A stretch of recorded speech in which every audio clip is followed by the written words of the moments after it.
What's up guys? Ito nga guys, pasok tayo sa triple room.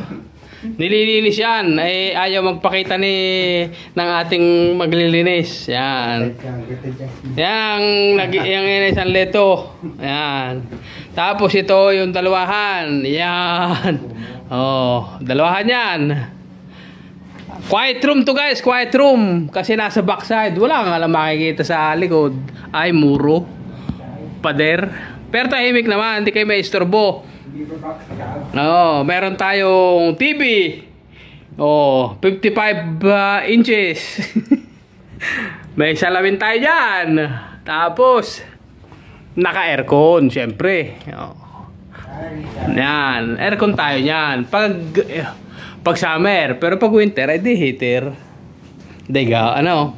Tapos, yan, nililinis siya, madumi pa to. Kasi kaalis lang ng, ano, may telepono tayo dyan, may panlamok.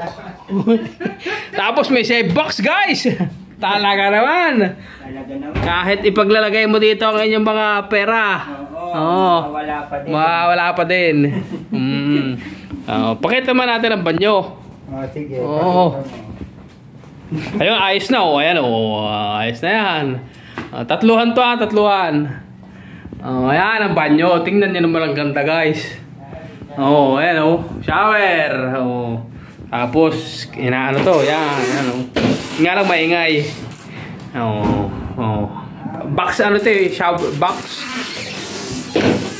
Ayan yan ang bide. Lababo at saka ang tawag din eh. Butsi. Inodoro ko sa Tagalog. May asuga kapil. Ano asuga kapil? Hair dryer. Wow. Talaga naman. Malinis to guys. Mabango pa. Ayan ang mga tuwalya. Ayan. Para makita nyo pag nag-check-in kayo dito, edi yan ito.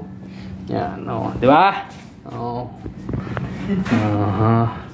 Yan, may malakas salamin pa rito. Yan, nakakita na naman ako. Talagang. Dalawang aircon ito. Yan, isa pa. Ngayon.